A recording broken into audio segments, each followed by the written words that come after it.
Test. Can everybody hear if I talk with the mic laying down? Okay. All right, if we can have your attention, please. Appreciate all of you being here. It's a great opportunity. Seems like football season was 2 years ago at this point right now. But, and I appreciate you making it into the gym. Our plans were to be out in the Shamrock Bowl and kind of let these guys have their last day where they played their last game. Weatherman a day and a half ago said 75% chance of rain at 10 a.m. And then yesterday he said 45% chance yesterday morning. So we thought we better be safe than sorry. And we're in here and it's a beautiful day. But we're glad to have everyone here. First thing I'd like to do is ask our tremendous superintendent, Dr. Fred Williams, if he would come down and offer an invocation for us right quick before we get started. Let's give Dr. Williams a nice round of applause.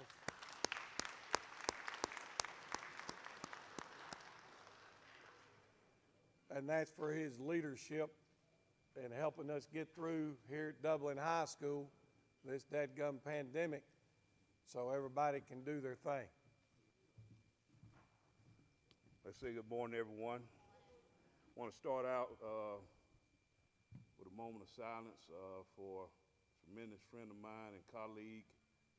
And as I was getting up this morning, I would have had a phone call about 6:30 telling me, Doc, I got it handled. We got this, and didn't get that call this morning. And so let's take a moment to just moment of silence to reflect and on Dr. Jeroy Stuckey at this time.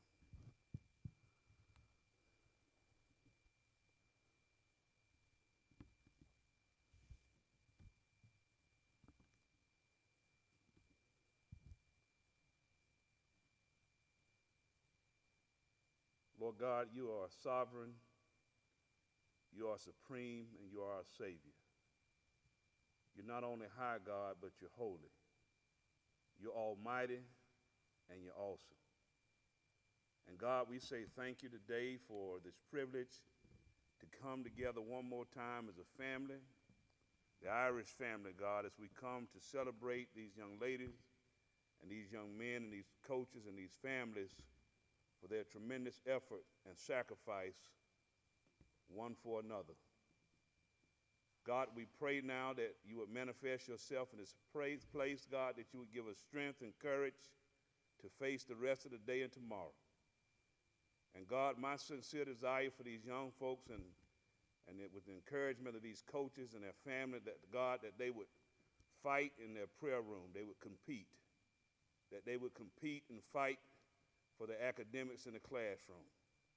And in order to be successful, God, in this, what we are celebrating today, we also have to fight in the weight room. So give us courage, God, as we go through and celebrate you today and how you have blessed these young people and their families and these coaches. We ask these blessings in the name of Jesus, we pray. Amen.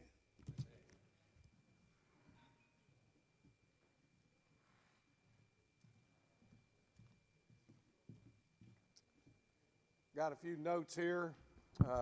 Just number one, I want to thank everybody for coming out today. What a year. I don't think we've ever been through anything like this as adults. I know our children have never been through anything like this. But we're, I don't want anything to be negative today as we recognize these young men for a wonderful 10-2 season and their third straight region championship. Let's give them a little round of applause.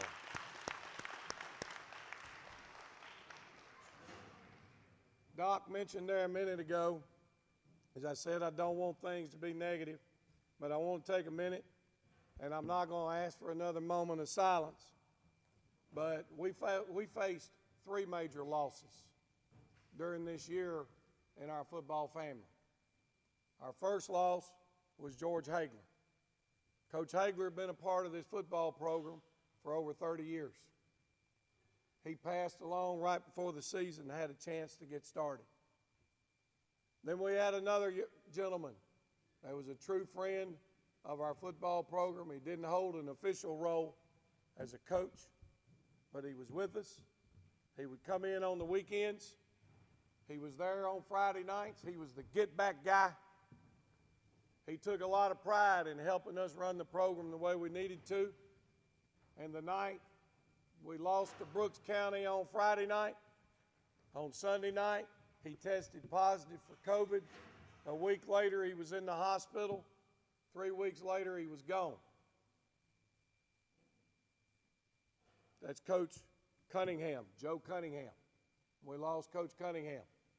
Then tragically, obviously, as was fresh on our mind, we lost our leader, and Mr. Jeroy Stuckey, along with his entire family. I don't say those things to be negative. I say those things to praise those men for what they meant to Dublin High School football and to our other young people. So please continue to keep their families in your thoughts and prayers. I'd like to turn it over right now to our cheer coach, Ms. Sherelle Bostic, to honor these young ladies who kept us all fired up and ready to go on Friday nights. Coach Bostic, Coach McFadden, come on down, buddy.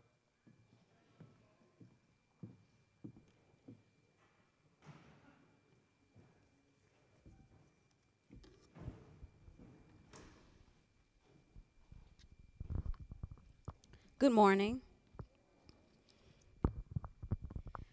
I would like to take this opportunity to recognize some very hardworking young ladies.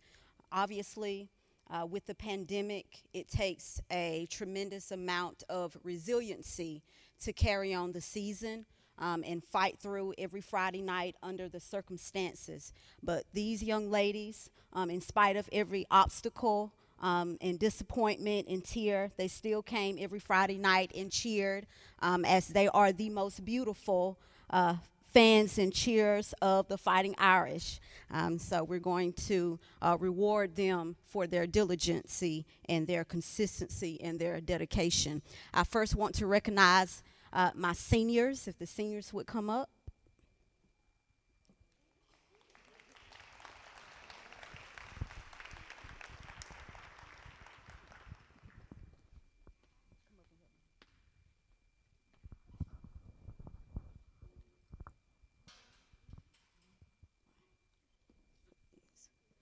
Right. First senior, Zakiria McLean.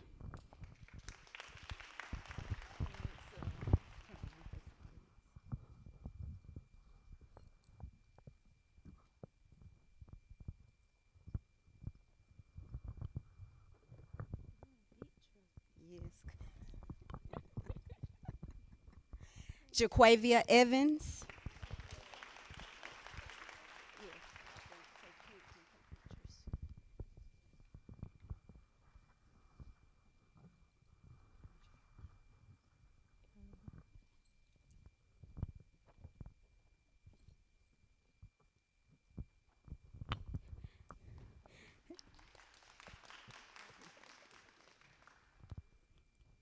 Jasmine Jones.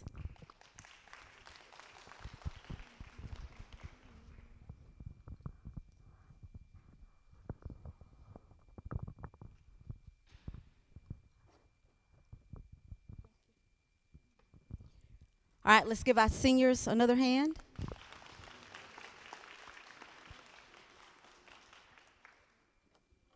And of course, Samaya Carter, she could not be with us today, but she was also a graduating senior.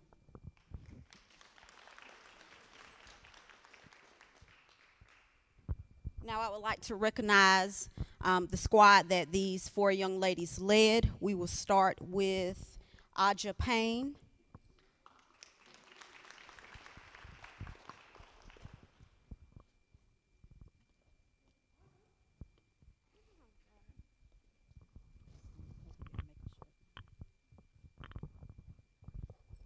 Alaska Daniel.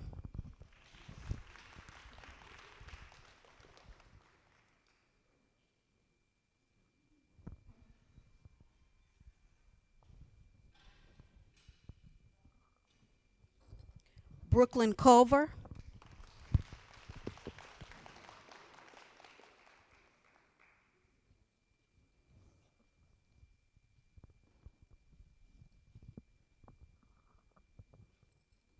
Sanaa Mitchell,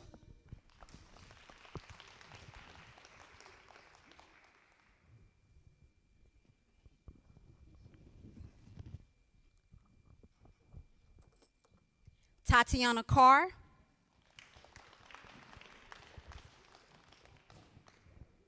Alexandra Bostic,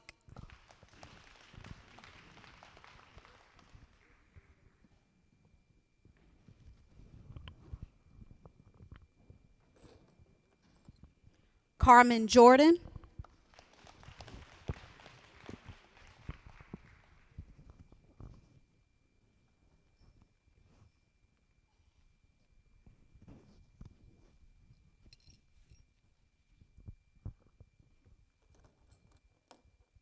Amaya Rozier,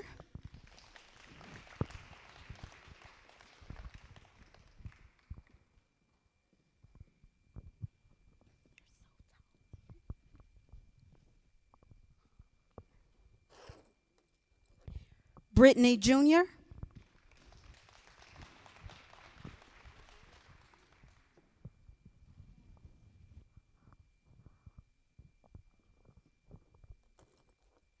India Newton,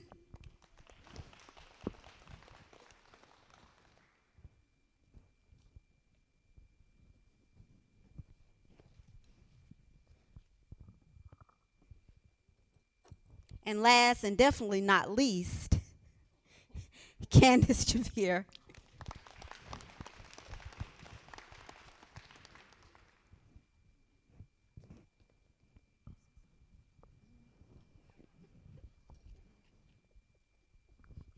Let's give our young ladies another hand.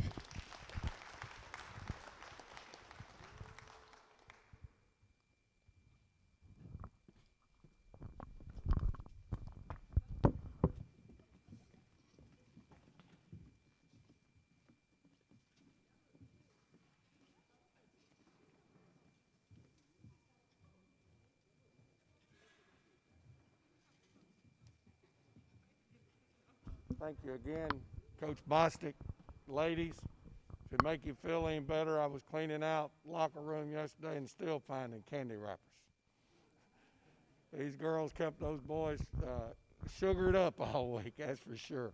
But thank you for all that you've done. Obviously, with the season that we just went through, there were a lot of people that played some major roles, and even giving us the opportunity to play. I don't know how many people really understand how close the state of Georgia was to not having a high school season. I think I even noticed or read somewhere we played a full 10-game regular season. There were only about half the schools in the whole state that got 10 games in due to the COVID and so on and so forth. There were some school systems who felt it would be easier to just say, no, we're not going to attempt this, than to put forth the effort that it took to cover all the guidelines and the things that was made to be done in order to have the season. So I want to say a special thank you to Dr. Williams for his leadership and his guidance through helping us get through the pandemic to this point, making sure that our young people had everything they needed to be able to play a complete season. Now, obviously, Dr. Williams is only as good as the people that he works for. Our Board of Education. If any of those people are in here today, I don't think I've spotted any. But everything that he went to them and told them that we had to have to make this work without their approval, it didn't happen. So we want to make sure that we say thank you to them. Another lady that you guys don't know about unless you got a call from her, unfortunately, that was instrumental in making it all happen, was Miss Stephanie Stubbs. Ms. Stubbs kind of ran the contact tracing and all, making sure every sport and every program had all their plans made out, things we had to follow, the guidelines and all that. And Miss Steph would get calls at all hours of the night and all different times of the day. And she would have to start gathering paperwork and work through the local health department to make sure we were exactly where we needed to be and taking very good care of all these young people in the coaching. So thank you, Ms. Stubbs. Special thanks to Mr. Stuckey. He did everything he could along the way, again, like many others, to make sure we had what we needed, to make sure me and the other coaches were following the guidelines that were going to protect these young people as best we possibly could. Along with his administration, Mr. Neil Martin, I think Mr. Martin was here earlier. There he is, sitting back here with us in the back, okay? Along with Miss Madison and Miss Williams, the two assistants. You can't imagine what Mr. Johnny Beto, that's a name not heard very often. He's over our maintenance department. All the hand sanitizers, the PPE, calling him saying, we've got to have this. We need a hand washing station out back. We've got to have a fog machine to clean out the locker room and do all this and do all that. Johnny Beto was on top of it constantly. So between the janitorial staff and Mr. Beto, they made sure that we had everything that we needed to make this season work. The Dublin Touchdown Club, thank you for all the support that you've given these young men over the years. At this time, if any of those officers are here, Jefferson Davis, the president, Vice President Rich Mascaro, Secretary Ms. Bernita Walker, I know she ought to be here, and then our treasurer, Ms. Pam Jones. Ms. Bernita, if you come down, I got a little plaque for you here just to say thank you, okay?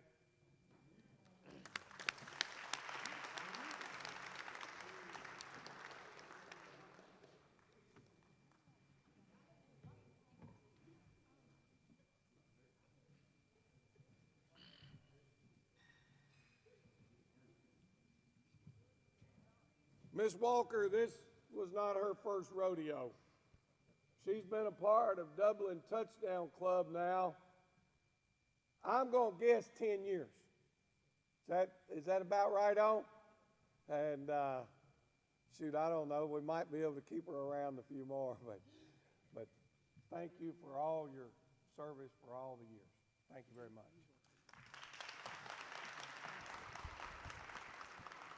I already mentioned Miss Bostic and the cheerleaders, but also Coach Neesmith and our JV cheerleaders. We want to thank them also. Our middle school coaches. It was tough for them. They did not get to have a season. But those guys were here a lot at our practices. They were here every Friday night.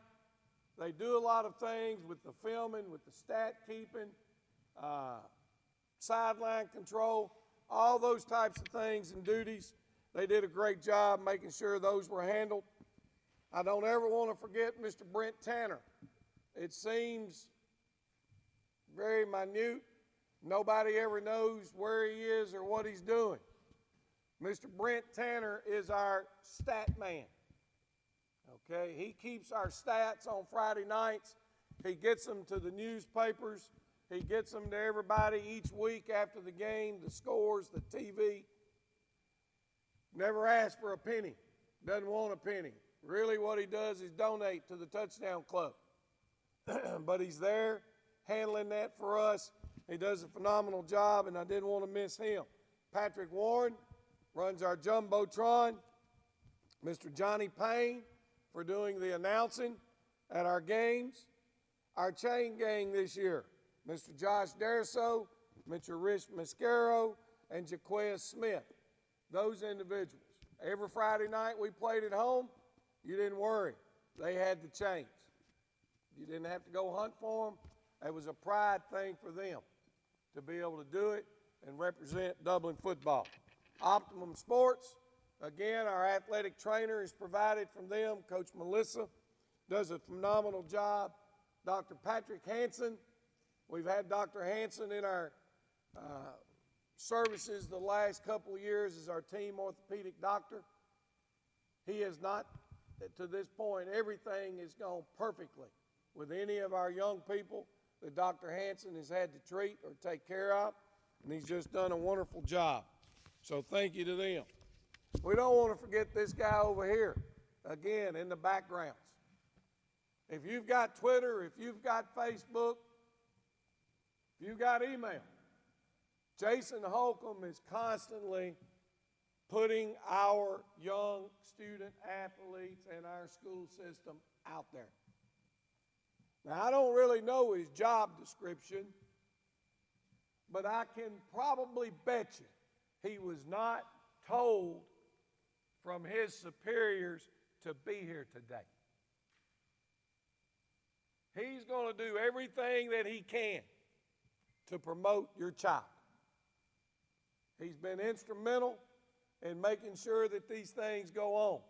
His promotions of your children help every one of them in statewide recognition and in their opportunities to be noticed, maybe by that one coach somewhere who did not see that kid's name previously.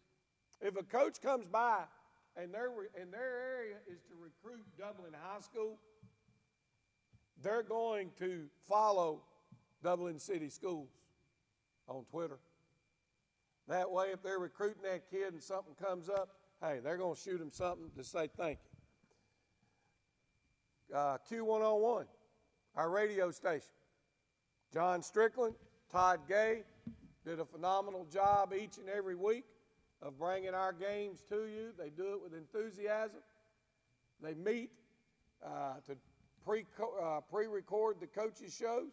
All that type of stuff is huge. And then this year, Mr. Jeremy Ellenberg, another teacher in our school system, is the one that took on and made sure that our games were available on live stream through National Federation. That was a service to our people that wanted to see and be able to be a part of the games but didn't feel comfortable being in the stands. Okay? So that's a long list, and I know I've forgotten some. If I have, it's not on purpose. But one group I did think of this morning, I didn't have them on the list, is the cooks out there on Friday night preparing all those meals. I know Mr. Pierce, I call him the grill master, James Lanier, they're always out there grilling. If there's others, I apologize if I'm not calling your name right now, but to be able to feed these young men after the games on Friday nights is just phenomenal. I want to recognize all of my coaches right quick and just ask them to stand up where they are. Our assistant head coach who coaches quarterbacks and fullbacks, Coach Tracy White. Our defensive coordinator, linebacker coach, and greeter up front. That's why I looked around to make sure I didn't see him slip in the back. Coach Nick Collins. Our co-offensive coordinator who coaches centers and guards, Coach Matthew Poe. Our other co-offensive coordinator coaches our running backs, Riley Holmes. Our tackles and tight ends coach, Coach Derek Brown. Our defensive ends coach, Coach Eric Kinsey. Our defensive backs coach and strength coordinator, Joe Stubbs. Our defensive back coach, Rodney McFadden. Coaching our kickers and our wide receivers, Coach Barry Brown. And the most important guy on the staff, our football operations guy and our video coordinator, Coach Brandon Walden.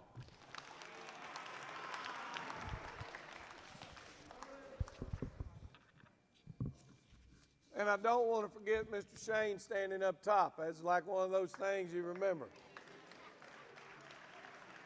You know, we started into this season,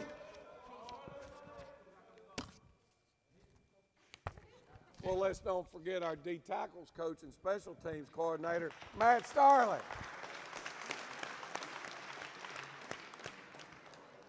But I see Mr. Shane up there, and we had to go to some less than desirable places a couple of times this year to play. And Shane and them would throw that badge on in that uniform, and they'd say, let's go, Coach, we got it.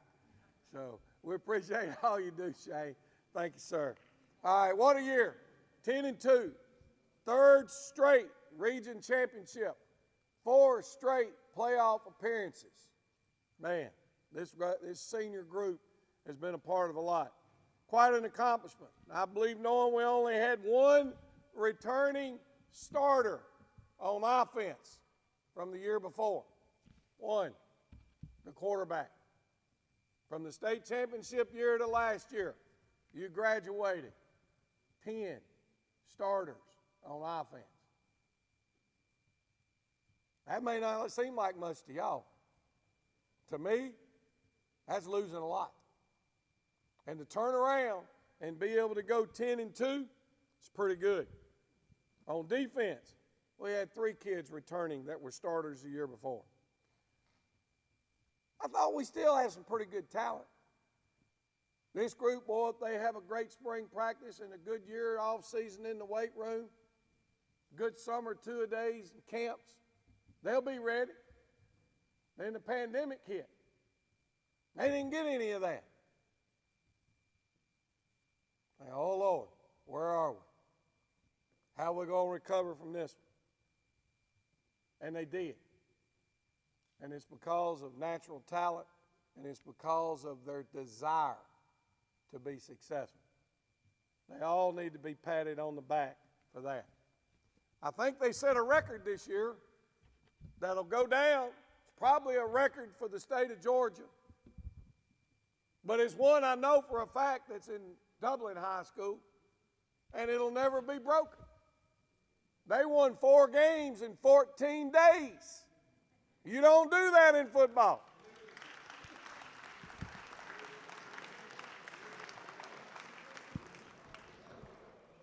We had some individual awards, and we'll recognize them again a little bit in a minute. But Gabe Guyton was named first team AJC. He was first team All-State, and he was named Player of the Year in our region 4A. That's pretty darn good. John Potter was named Special Teams Player of the Year in our region. And he made the GACA All-South First Team All-State. J.T. Wright was named First Team GACA All-State South. Montavious Tompkins was named First Team All-State GACA South.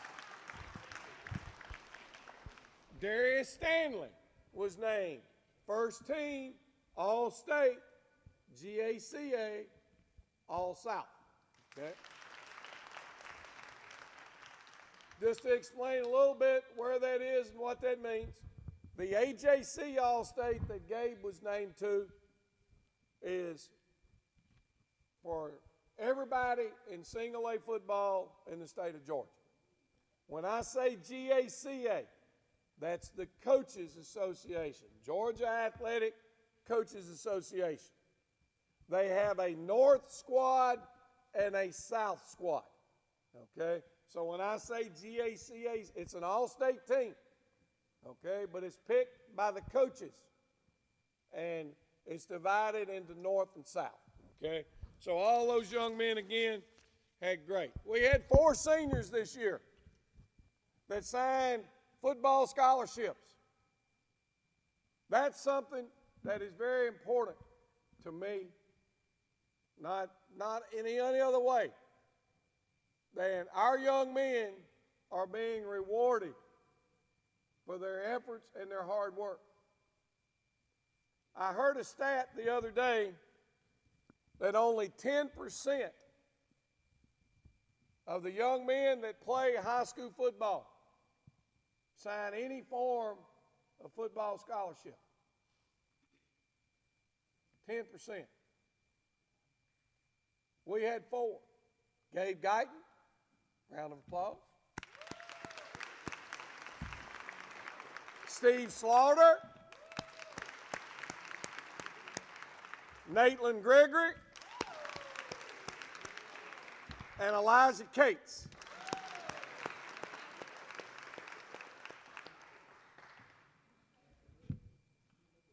And I believe when I counted it up the other day, Gabe was at 97.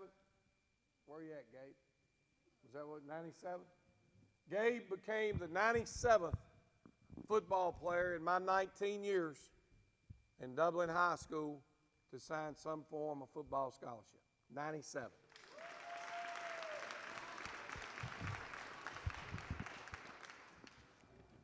That would mean that at 10%, I would have had to have had 970 seniors, and I can assure you, we're well above the 10% mark.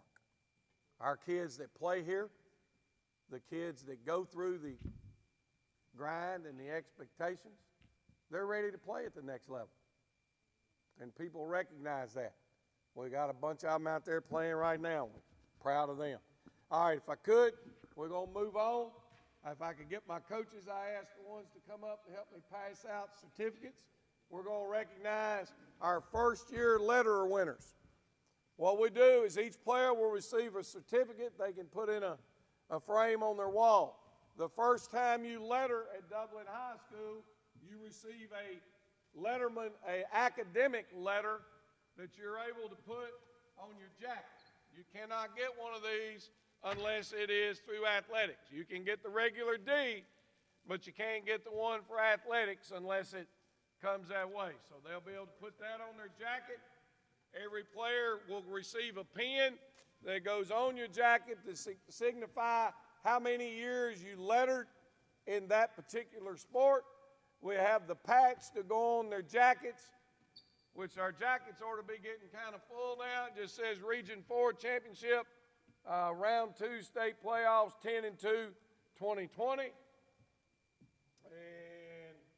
I believe that's everything that Group 1's going to get. We're going to start out with Zach Allen. Zach, you here? Come on up, buddy.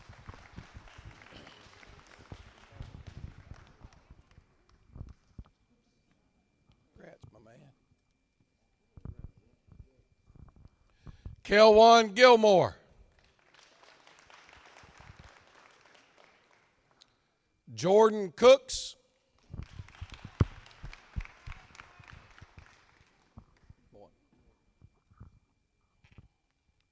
Derek Taylor. Isaiah Landers.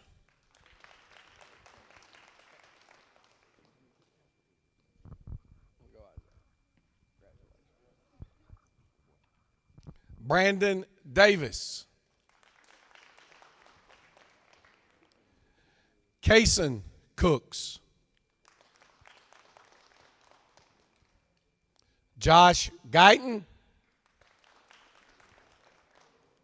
Nasheer Johnson.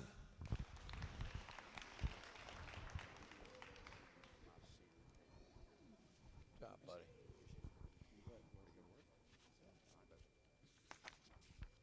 Ramonte Doherty.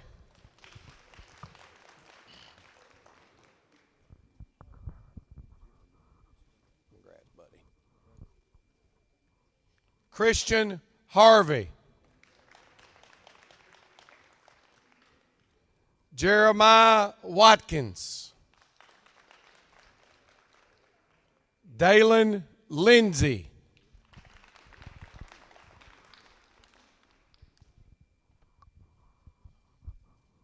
Come on, man. Got to move like a linebacker. Let's go. Appreciate you, buddy. Jeremiah Charles. Benjamin Ross. Jeremiah Green. Braylon Phillips. Jamarian Henderson. Good job, buddy.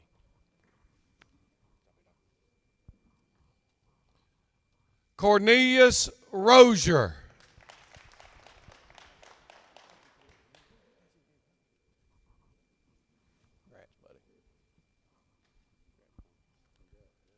Damari Foster.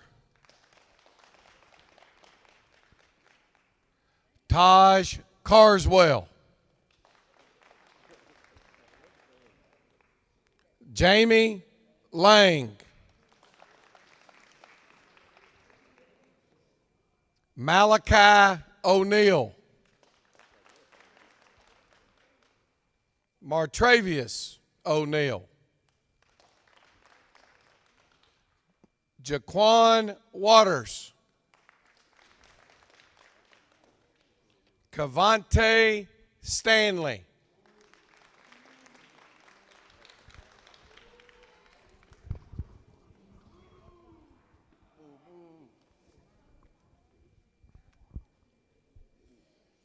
Cameron Hampton.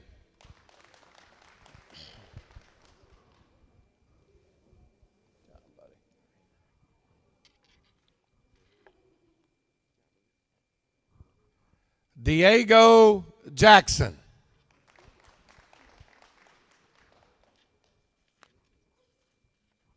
Connor Daniels.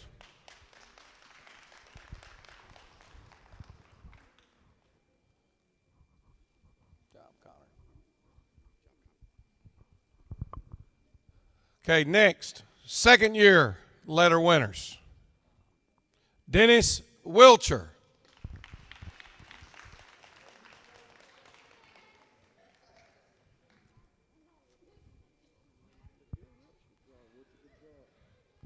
Montavious Tompkins. Desmond Gilbert.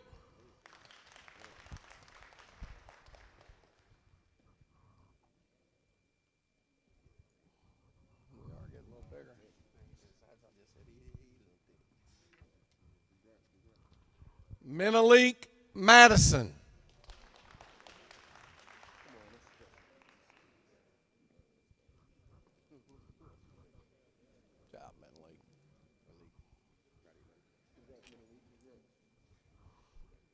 One of those scholarship guys, Nathan Gregory, with a fresh haircut.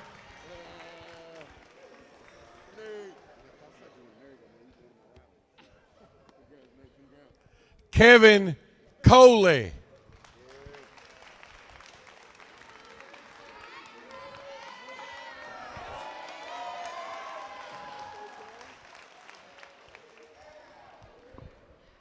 Now, we've had a few not here, but we've got one missing right now. But he's out representing Dublin High School in our literary competition. Okay, very, very bright young man.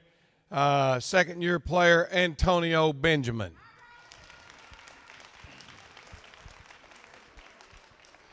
Tyler Wright.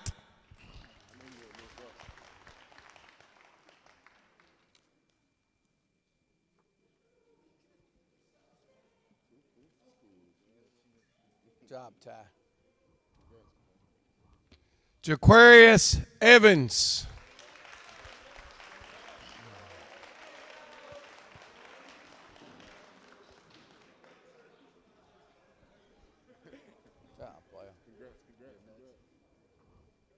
David Folsom.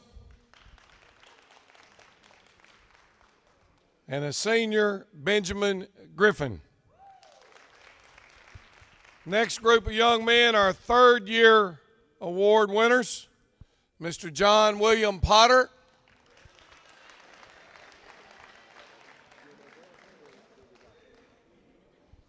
I'll go, Big John. Mr. Caleb Hall.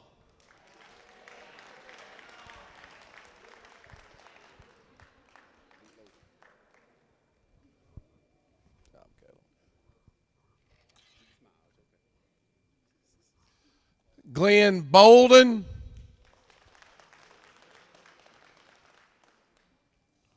Mr. Stephen Slaughter.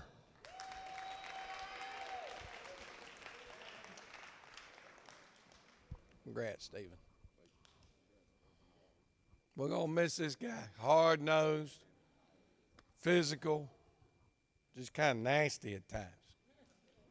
Next one will get bragged on a little bit later, I'm sure, too. Mr. Darius Stanley.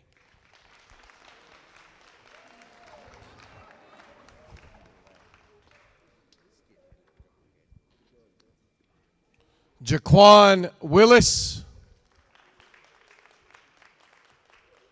Dominique Doherty.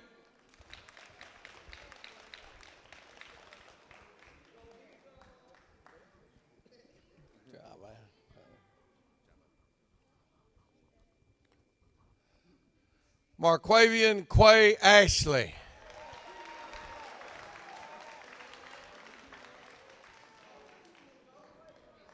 Got all that bling going on there. Yeah.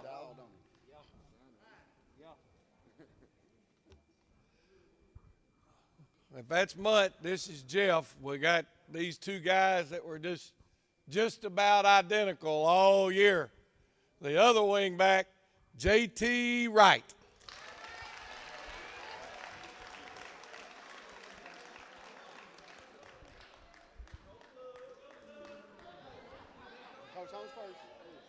Good job, buddy. JT led us in rushing. Another great year. Had that gum rascal every time he get out there. They sure couldn't catch him, that's for sure. Jaquarian Mundy.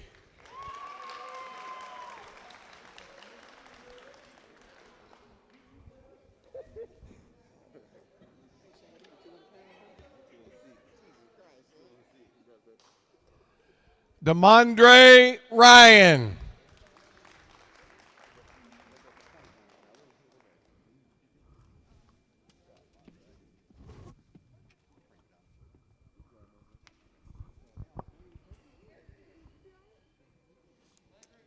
Okay, the next group are our fourth year. Fourth year players get a plaque along with their certificate. The plaque is a fourth year Letterman plaque, has their name played on it, and so on and so forth. Did I miss something? I thought I'm not beyond missing one. Okay, Nathaniel Ford.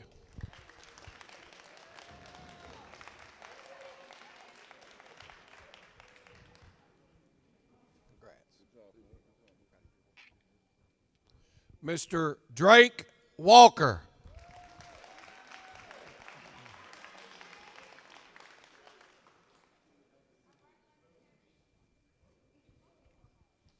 Congrats, buddy. Mr. Josh Isaac.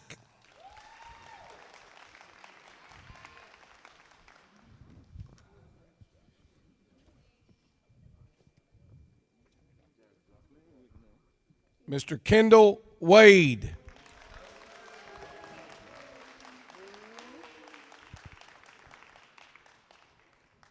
Good job, Smooth. Hit a home run last night, by the way. He returns punts, hits home runs, makes three-pointers. He does a little bit of everything. Mr. Gabe Guyton.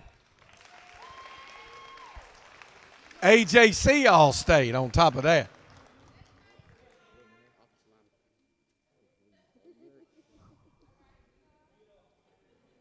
And Elijah Cates.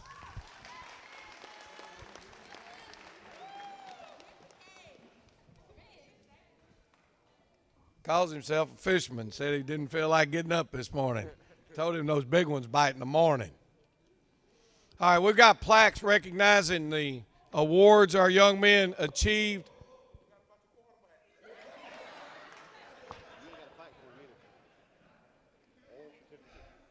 Markel Mitchell. I got more for you. I got you over here to brag on. I got your plaques over there. Just hang on. We'll get you. Okay? We'll get you. Okay. Told you I've been known to make a mistake. All right, but these awards are what they achieved in season, okay? Region 4A Player of the Year, AJ First Team All-State, GACA First Team All-State, Gabe Guyton.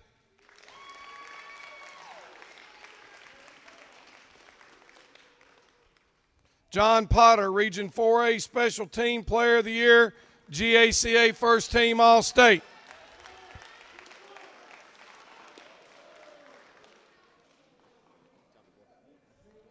JT Wright, GACA First Team All-State, Region 4A Second Team.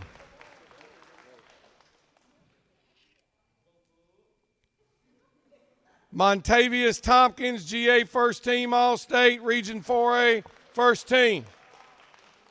Darius Stanley, GACA First Team All-State, Region 4A First Team. The next gentlemen were First Team All-Region. Markel Mitchell, Region 4A First Team.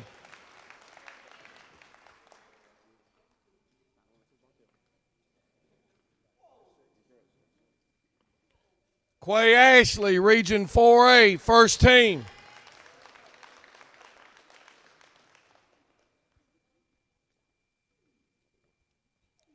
Nathaniel Ford, Region 4A, First Team.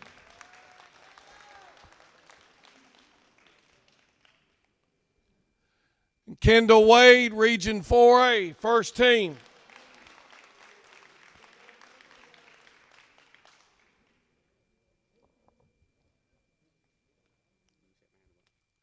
Second Team, All Region, Natelyn Gregory.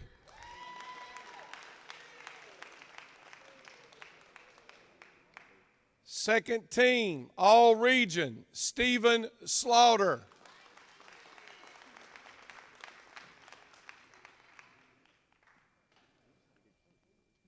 Second Team, All Region, Drake Walker.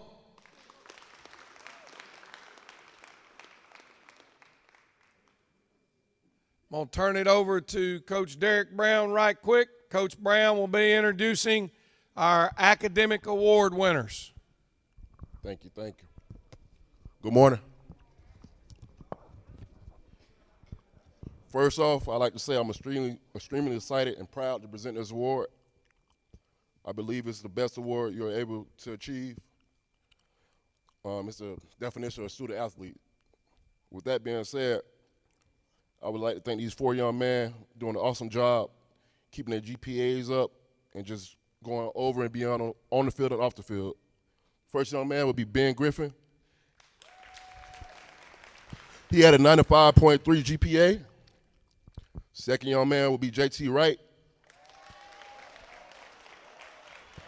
97.1 GPA.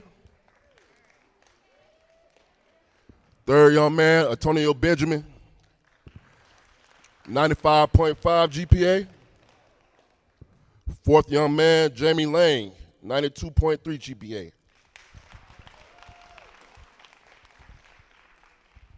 Yep, appreciate it.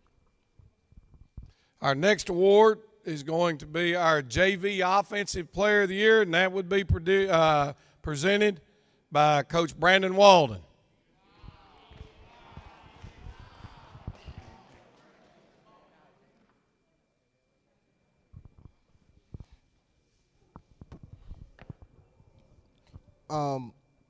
This kid here, he was a JV quarterback.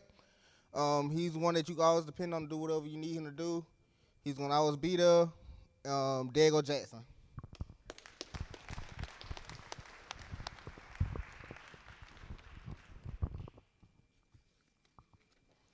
Our JV Defensive Awards presented by Coach Rodney McFadden.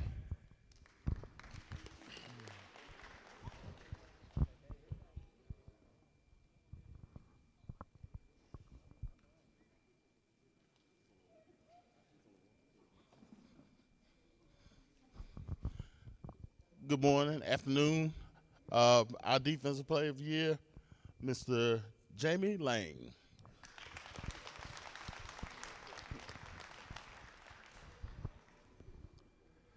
Our scout team player of the year, I guess these guys, you know, they didn't want an award. Seemed like most of them that won something aren't here today. But scout team offensive player of the year will be presented by Coach Matthew Pogue. Morning, guys. Our scout team offensive player of the year, guys, he's a guy that you didn't have to find when you're going looking for a scout team. Always did what you asked to do, gave 110%. He's all for representing Dublin High School. Literary competition right now is Antonio Benjamin.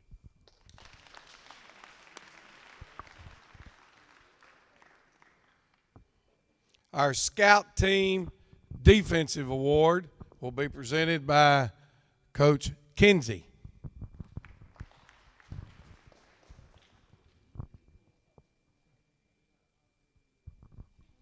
Good morning, everyone. So this next young man is a young man who we never had to find when we needed somebody for scout team. He worked his tail off every day.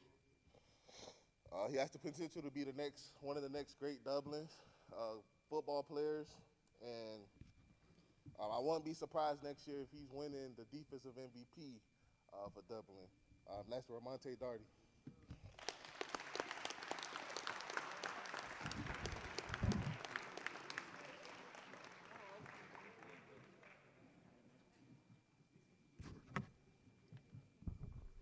I don't think there's anybody that would question that.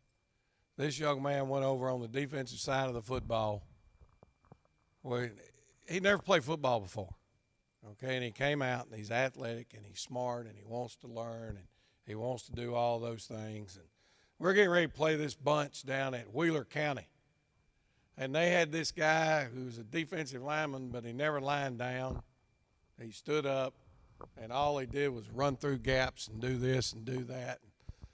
Who was it you made cry all week, Ramonte? Slaughter had him tore up, okay? Had him tore up. And don't think we weren't stoking that fire now as coaches, boy. We had it going on. But Ramonte ended up being a very, very integral part in our 10-2 season. But I can promise you it started and it developed on that scout team. No ifs, ands, or buts about it. He kind of learned fast and learned quick. And, Coach, I hope you're right. I can see a bright future in that young man right there as a defensive end type football player. Our most improved offensive player, I'll let be presented by Coach Barry Brown.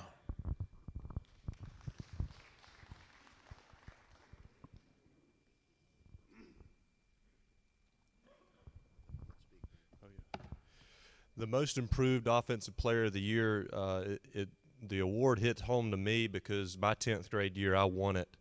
Obviously I wasn't an offensive player, I was a special teamer, but I still won the award, and it meant a lot to me because it shows how hard you work. It shows how hard work pays off. This young man, he's a guy that you get on to, you say whatever to him and he says yes sir. You coach him up as hard as you can. He just says yes sir, and he tries his best to go do what you ask him to do, and that's our quarterback, Markel Mitchell.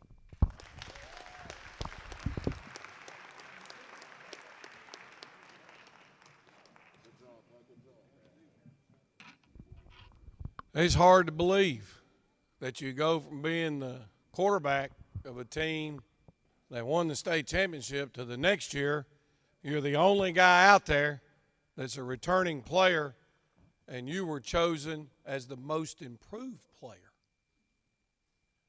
Markel was kind of had the shackles on him a little bit the first year. Okay, he really did.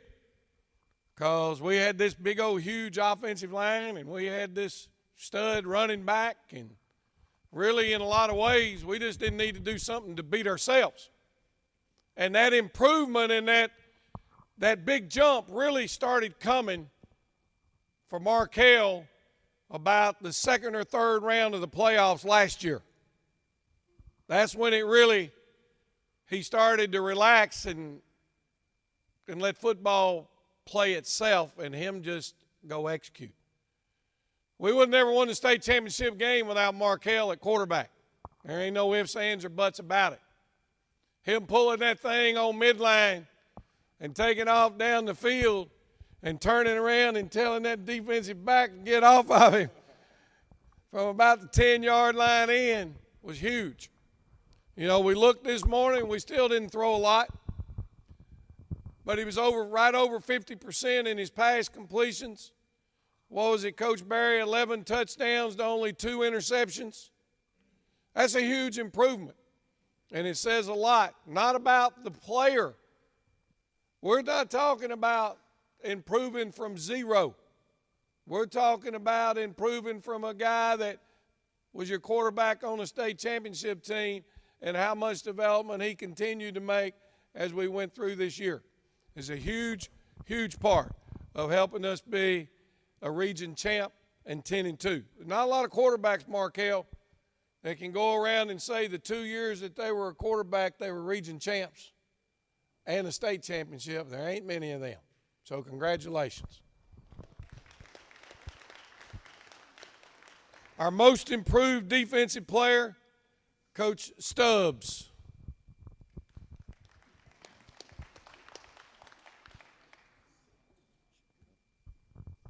Good morning, y'all. This next award goes to a young man that I had the pleasure of coaching when I first got here.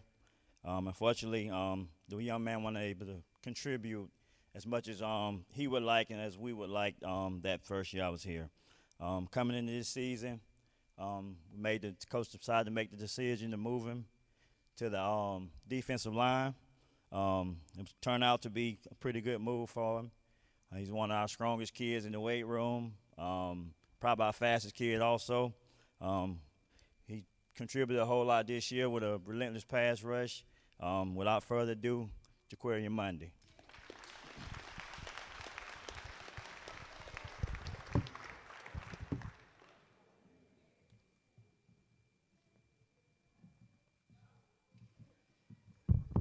He just grew into that defensive end body 1 year too late.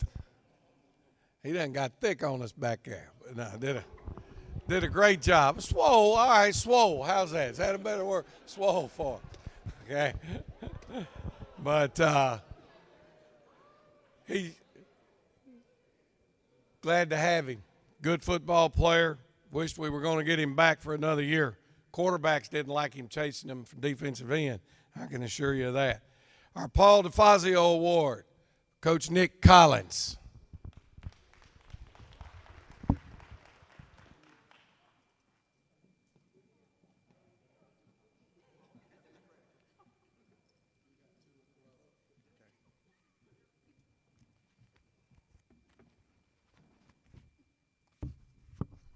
Paul DeFazio holds a special meaning here at Dublin High School, and this is not an award that we give without a lot of thought. The young man is receiving this award this year. His first year here went through a lot of growing pains and a lot of transition on and off the field, but he developed into one of the most likable, most talented young men, Montavious Tompkins.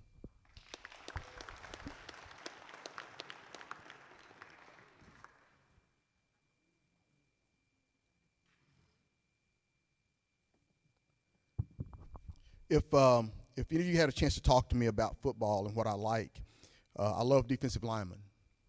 I think that our defense is built on the defensive line play. And when we talk about players, I like to talk about how good we can be up front. This past year is no different.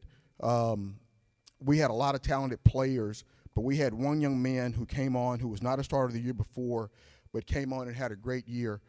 71 total tackles, 12 tackles for loss, 7 sacks, and really set the tone for our defense. And this year's Defensive Player of the Year is Darius Stanley.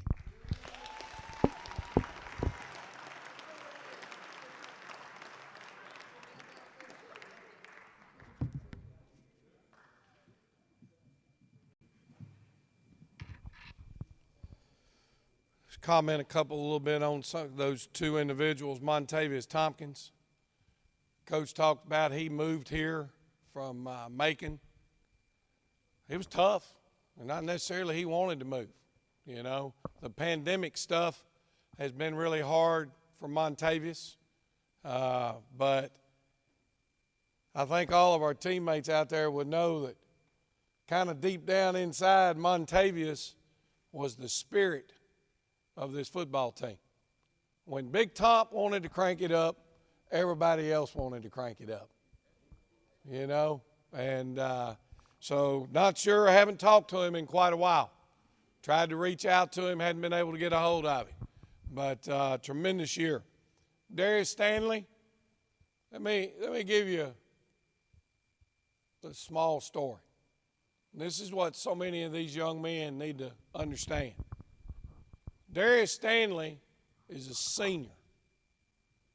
He's never started till his senior year. Now, he's had his feelings hurt. I understand that. But it wasn't because he wasn't a good football player. It was because the position that he played had someone in front of him that was just as good or better. It does not mean that you're not a good player. And he's not a linebacker. Look at him. He's not a defensive back. He's a D-line. So that's where you play. And you have a Khalil White, a Jaquez Evans early in the career, Barrick Wadley, Jeremy Stuckey. You have all those type of guys that happen to be right in front of you. Well, you can quit and go away and say, I don't ever want to do this. The more you compete, the better you get. And he ended up being our Defensive Player of the Year this year as a one-year starter. I think there's a lot of lessons in that for a lot of our younger players that are trying to grow this ladder. Our Offensive Player of the Year is going to be presented by co-offensive coordinator Riley Holmes.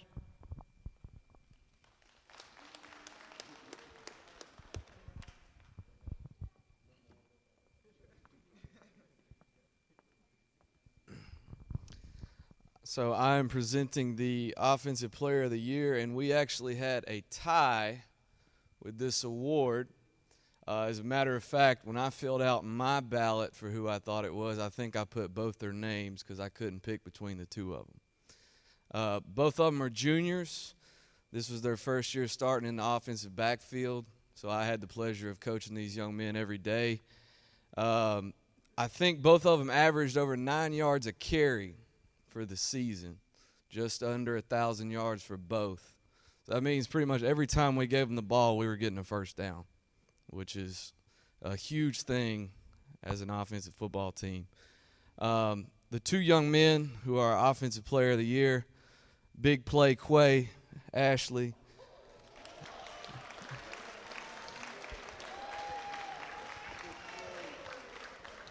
And the other young man, I had to ask him throughout the year. You know, I got to thinking, we had Big Play Quay, we had him a nickname, so I had to come up with him a nickname. And, you know, his name is initials. His name is JT. So I just looked at him one day. I said, man, JT must stand for just touchdowns, because every time you touch the ball, it's like you find your way to the end zone. That's JT Wright.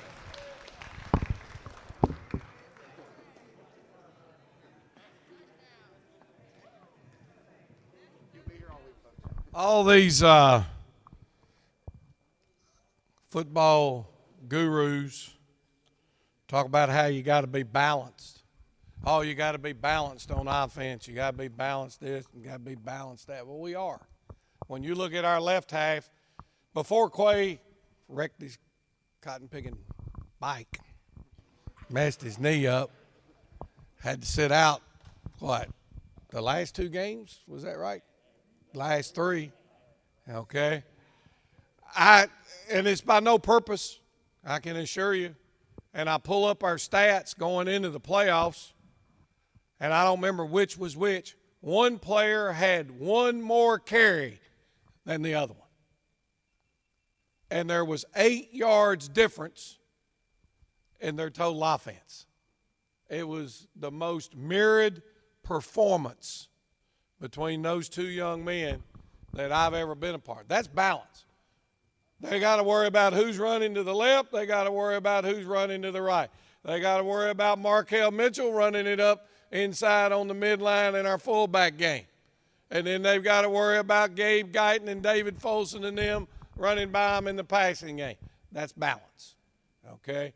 But I just thought it was really unique how evenly those young men's stats were, okay? Next, Special Teams Player of the Year by our Special Teams Coordinator, Mr. Matt Starley.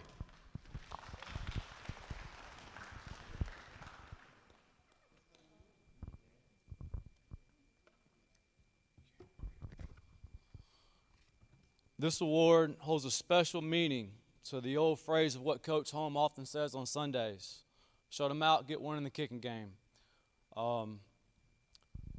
This young man has assisted our defense in 4 different shutouts and have helped us hold our opponents to 12 points a game, also helping our offense average 40 points a game. His ability to make extra points and pin the opponents deep was a huge part of our success this year. So the winner of the Special Teams Player of the Year is John William Potter.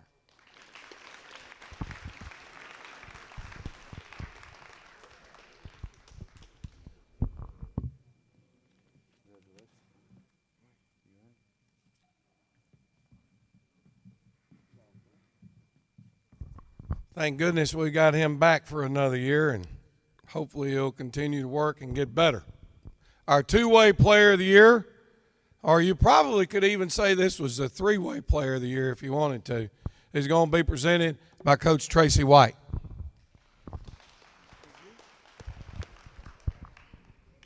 We ask all of our players to practice both sides of the ball.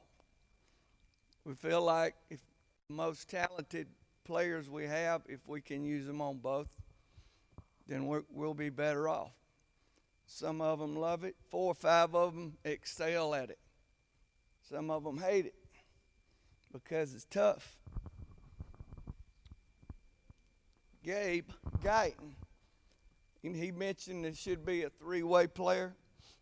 We have 4 or 5 guys out here that were just as good at 2-way players as Gabe. Gabe Guyton, other than whine every day we practice punting, he was an outstanding rugby punter. Many times he bailed us out of trouble. So with that being said, Gabe is the 2-way Player of the Year.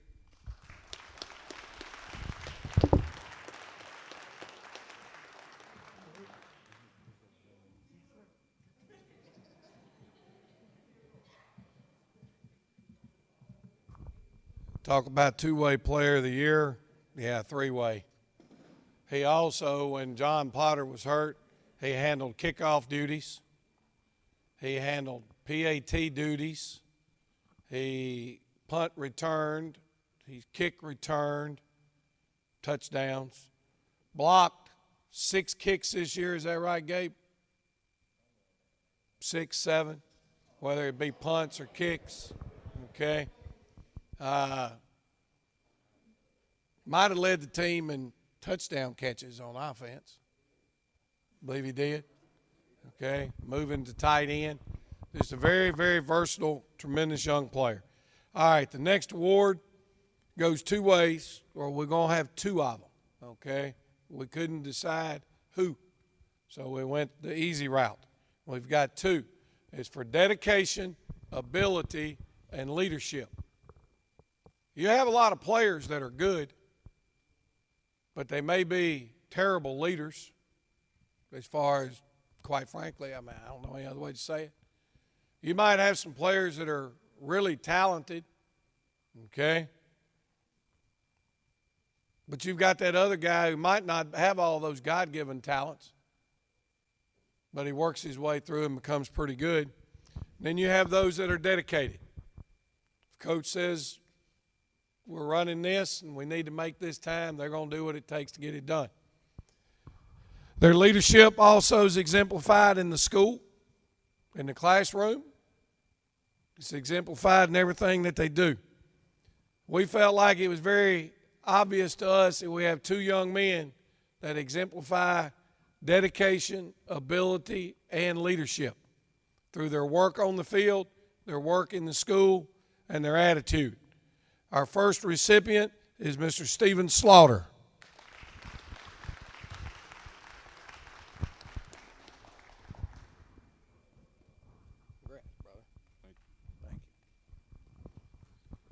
The next guy was a lot like some of the things I mentioned with Gabe. Does it all. Played some quarterback, backup quarterback, played wide receiver, played some halfback, played free safety, played weak corner, played punt returner, played kick returner, did everything that you could ever ask him to do. But here is the thing that separates him from most. Going into his 9th grade year, scrimmage game at Vidalia, he makes a cut. When he makes that cut, not even being hit, he pops his ACL, has to have surgery. He turns around, that was in the spring. Usually you're looking at 8 months to a year for recovery. He had to miss his 9th grade football season, and I think it was Christmas of basketball season he was back on the court competing. He comes back the next year, and he's our starting quarterback. He gets tackled in the 3rd game, I believe it was. Was it game 3? Kendall, where you at, buddy? Game 3. Has to have surgery to repair an ankle. Goes and gets it done. Rehabs it. It's back on the court, back on the field. He never got his quarterback position back. Didn't matter. I just want to play, coach. I just want to compete. And that's all he ever did. To me, that is exactly what this award says when you talk about dedication, ability, and leadership. Kendall Wade.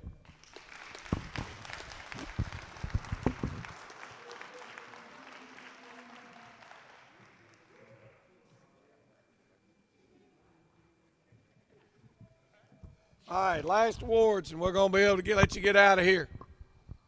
Probably the most prestigious award. Individual awards are great. Team awards are better. It's our captain awards. We have 4 of those each year. There's a lot taken into account on captain awards. And that doesn't necessarily mean ability.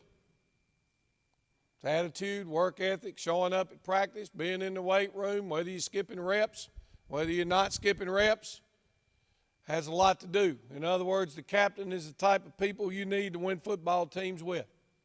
First young man out of the list is Gabe Guyton.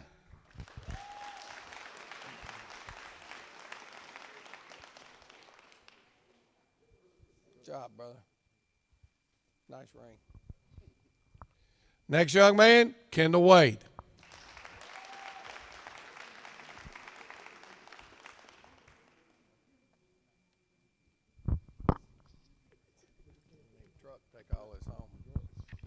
Next young man, Nathaniel Ford.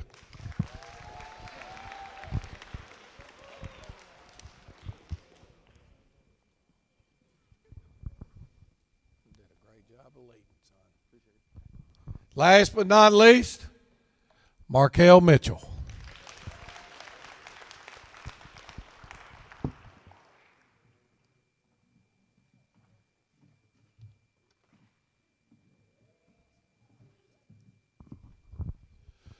All right, for all the players, a quick little announcement for you back here. If you are not in, quote, weightlifting class during the school day, Coach White will be fitting you after school on Monday for all of your equipment for spring practice, okay? If you're in regular classes, he'll get you then. If not, Monday after school. We'll be doing it after school every day next week, okay, starting 2:30.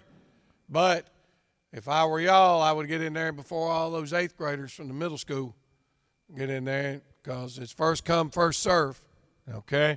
That goes with numbers on top of, you know, like if number 4 is open where Markel just graduated, you want number 4, well, somebody's there to get their equipment before you and they pick 4, you don't get it. So you might want to check on that, okay? So that would be coming up. Spring practice for our returning parents, we will start on May 4th. It'll be 4, 5, and 6. That's Tuesday, Wednesday, Thursday. The next week we will go Monday, Tuesday, Thursday, Friday. The next week is Monday, Tuesday, and scrimmage. I think it's 14th. Is that what y'all told me? Huh? May 18th? Okay. May 18th is what they're telling me. We'll be scrimmaging Jeff Davis High School in the Shamrock Bowl. Our middle school will be doing spring practice at the same time. They will scrimmage Jeff Davis at 4. Varsity scrimmage will be at 7. Okay? Thank everyone for coming out. Let's give these young men one more round of applause. Thank you.